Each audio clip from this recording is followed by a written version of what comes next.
Welcome to the Inside Texas post-game reaction show presented by Academy Sports and Outdoors. I'm Joe Cook. That's Evan Veith. Way too much character for the Horn Far today. too much. Way too much character to lose. Texas wins 23-6.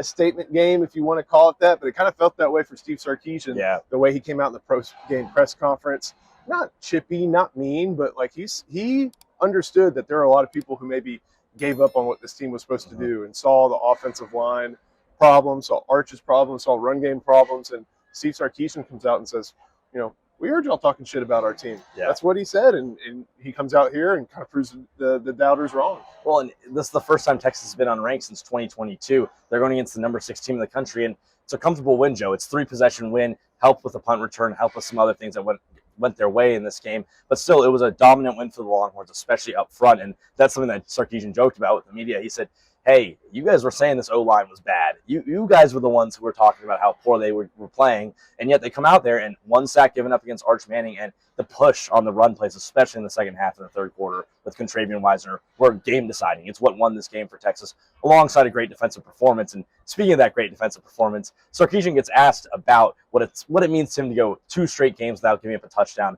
against Oklahoma. Quickly corrects 3 of the last 4.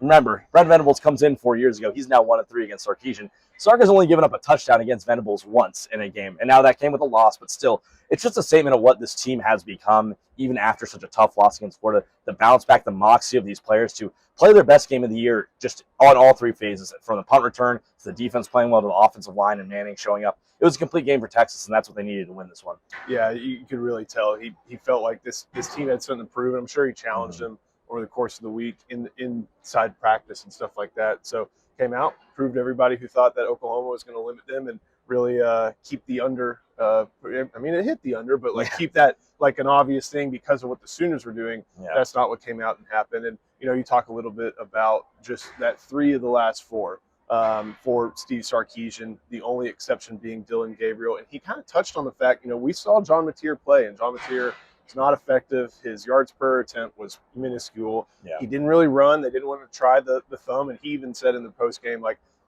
wasn't painful. It was something I could play through. You could tell they were protecting him a little bit. Oklahoma doesn't have a run game anyway, and especially without him running the ball, couldn't do anything at all. But Sark even mentioned, I'm glad John Mateer played. Yeah. And I could see where he was coming from, because a lot of Oklahoma fans have said over the past couple of years, you had Davis Bevell out there, and yeah, he was pretty bad. Yeah. You had what's his name?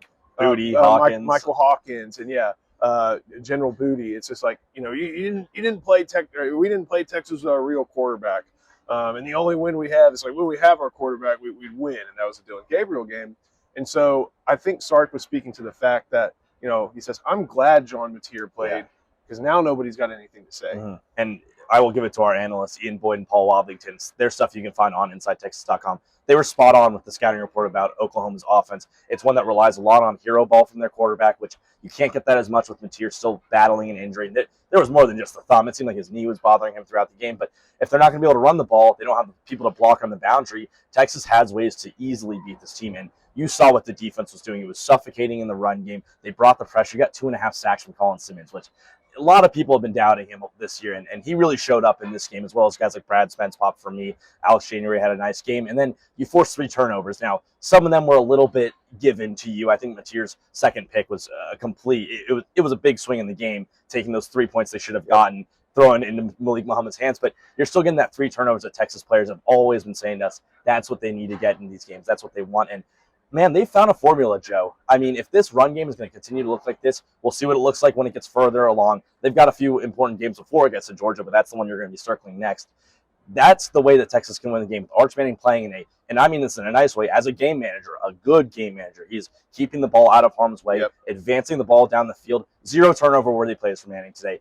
Had 7 of 8 on third down in that third quarter. That third quarter was what decided the game, and he was elite in it. And I think that's what Texas is going to need to win games in the future. Yeah, and they were kind of hesitant to use the designed runs. Yeah. And then when they needed it, they got it from him. Mm-hmm. He played great. We can talk about that run game, because we were watching the run game, and they were running a lot of 2 tight end sets, and we were thinking, man, they're going to run it right at this Oklahoma defense. Well, okay, let's see what happens. And it turns out the guys who get paid $10 million a year to coach and call offense usually have a decent idea. We can nitpick, but that was not something I think that anybody expected to see. Trey Wisner and to see a heavy dose of Trey Wise, 22 carries, and for them to just say, you know what, we're going to run our offense, we're going to run it this way, steady dose of outside zone, and credit to Gooseby, Brooks, Hudson, Campbell. DJ Campbell had a very entertaining game.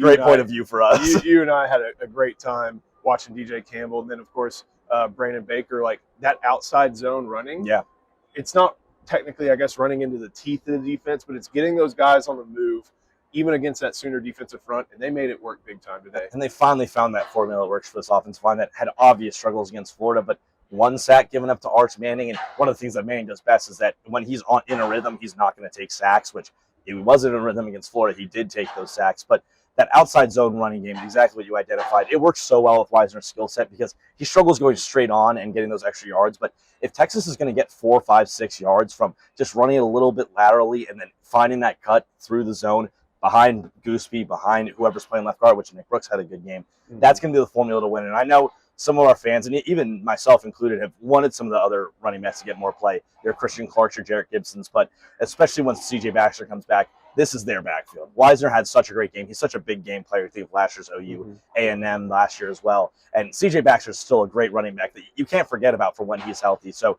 I think Texas is immensely more confident in what their run game can be going forward. And that's the only way they're going to be able to win games is if they can run the ball. And that's true for most teams. And you saw with Oklahoma, not being able to run the ball is a death sentence. Yeah, and we can flip a little bit to the defense at this point.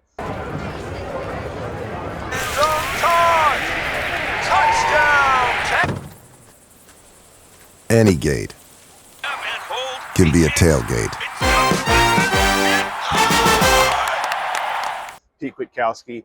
I remember looking back at the 2022 Texas Tech game. Right before that game, seeing all the different styles of offense that are in the Big 12 and the air raid being prevalent. That was a Zach Kittley team. Yeah. And Zach Kittley was pretty close to Leach.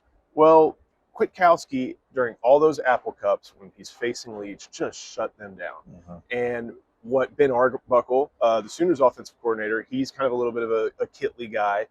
Not going to throw it 50 times a game. Going to try to mix in some run when they have some opportunities to, but guy who's just going to be like, you know what, we're doing the air raid. We're picking up our yards or in short pieces via the pass, and then we'll try to take some shots as we get there.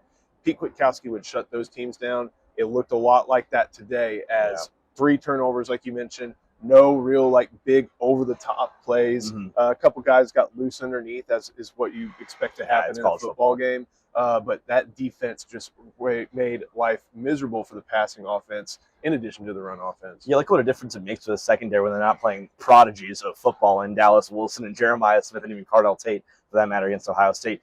This was a bruised and battered group. Jalen Gilbo went down at one point. Malik Muhammad went into the tunnel at one point. They were going into sets with Warren Roberson and Kobe Black out there, and it didn't seem to matter. They were getting the best of these Oklahoma receivers. They weren't getting separation. Jaron Kanik, who had been, I think, second in receiving yards amongst SEC tight ends coming into this game, was almost a non-factor down the seam.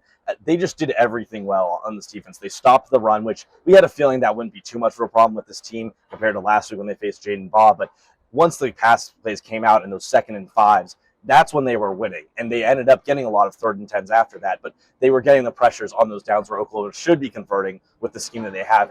And that's what made it happen for them. I think they did a great job of rotating around the edge rushers. Colin Simmons was fresh throughout the whole game. Brad Spence finally got some play, and he was fantastic. I thought we got a good game from Ethan Burke and Lance Jackson as those jack edge defenders. And then the defensive line rotation is still strong as ever.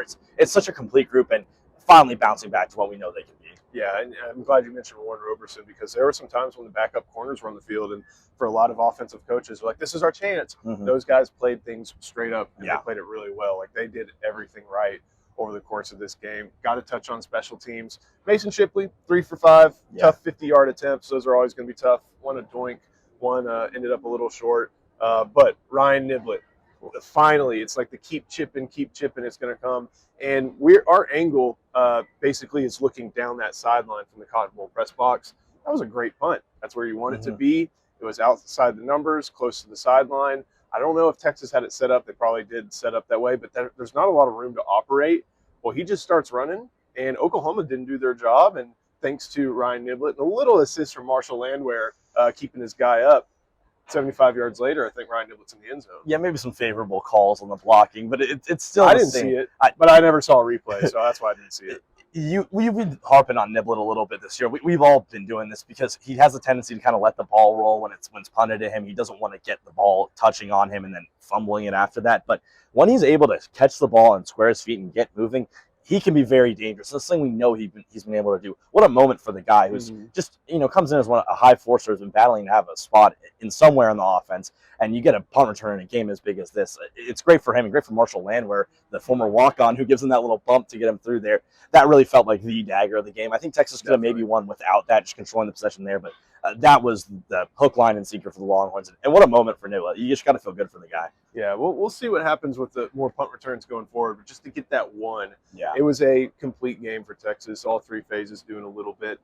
We've got to talk a little bit about Arch. Yeah. Again, you mentioned the game managing aspect of it. I think he was like 21 for 26 for 166. Yep. Had that touchdown pass to DeAndre Moore. But like you said, protected the ball, no turnover-worthy throws, I think is what the stat is. And, man, I was making a point in my post-game reaction, my instant reaction over at Inside Texas. It's like, you can do whatever. He could have been 10 for 30 for 100 yards, but you're the starting quarterback at Texas, and you get to put on that hat and come celebrate right here with the fans. And that is a big deal for a player who they called a flop earlier this week. Yeah, New York Times maybe got that one a little bit wrong. It's funny. You look at this game coming in, you're talking about a bust and a Heisman contender. And then you watch this game and you're saying which one is which. Right. And it's clear that the game isn't played quarterback versus quarterback, but Arch Manning was the better quarterback today. Mateer put the ball in harm's way. He wasn't as effective with his legs as Arch was. Manning was hitting a lot of those quick passes. Now, a lot of those 21 completions were screen plays. Some of them didn't go their way. But the fact that he wasn't missing those throws and the fact that he was converting all those third downs shows that Texas can win in a few different ways. This was a game where he only had 2 throws that went past 20 yards down the field, and they were a 21 and 24-yard completion. Imagine once a 50-yarder gets unleashed. Right. And in a big game where he gets 2 of those and still is doing that kind of effective game management. Now, it's probably not going to be as well done as this game. He was almost 80% completion, but still, that's a great look going forward for your QB1 at Texas, and he just seemed happy. It was good to see him like that. Yeah, he was. I feel like you could tell that he tries so hard to get all that outside noise and keep it there, but he knows who he is and he knows what's going on, and there's no way he didn't hear at least a little bit about oh man, like flop and all that stuff like that. And he did say something about, we saw Arch with a little like leg sleeve, like in him it looked like the swag leg sleeve, but that's an adjustment. You know, you're a quarterback, you're a routine guy, and you come out and do something different. And Sark said something after the game. It's like he was banged up. True, he did look. You know, when you're dropping back that many times, getting pressured, you're going to get beat up when you get taken to the ground by Florida. And Sark said he didn't miss a single rep. And, you know, I don't think that means there's any sort of lingering injury concern about Arch. It's football. That's what happens when you get tackled to the ground. Yeah. But I think it shows what this whole team did and Arch Manning did this week after, you know, getting put in their place against Florida. They come out and get the opportunity to put Oklahoma in their place. I think everyone had been kind of waiting for this team to put their money where their mouth was when they talk about the way they prepare, talking about how they like to practice the execution. They're practicing to be good on Saturday from Sunday onwards. And it hadn't felt like that all year. Definitely didn't feel like that after a bye week against Florida. It felt like they practiced with intensity, with a purpose this week, and you saw it on the field. This was a different team than what came out against Florida. Yeah, it's going to be a lot of fun to see what happens halfway through the season, 4-2. They'll probably bounce back into the AP poll. I didn't realize they were ranked in the coaches poll. Yeah, they are. It kind of tells you about, you know, how much they're paying attention. The poll, so always good. And you will be in Kentucky this upcoming weekend. Going to go play in Lexington, play the Wildcats. See how that goes. Sark always talks about the SEC as a grind. They can't let up as they go to Lexington, but let's see. Like, there's not any really good quarterback play coming out of Mark Stoops' program right now, but they got to keep it going as they try to, as Sark said, want to maintain that one loss in the SEC and make their way back to Atlanta. So should be a lot of good times to track on Inside Texas. Make sure you head to InsideTexas.com. That first link in our description. Sign up for just $1, and I think if you're up for it, you can just scan that right there. Handy dandy koozie, always ready. Always a good time here in the Cotton Bowl. Always great to get this done after a Texas win in the Cotton Bowl and seeing everybody put on the hat. So always great doing this for Inside Texas. Make sure you like the video and subscribe to the channel. Evan, thank you. We'll see you next time on the Inside Texas Postgame Reaction Show presented by Academy Sports and Outdoors.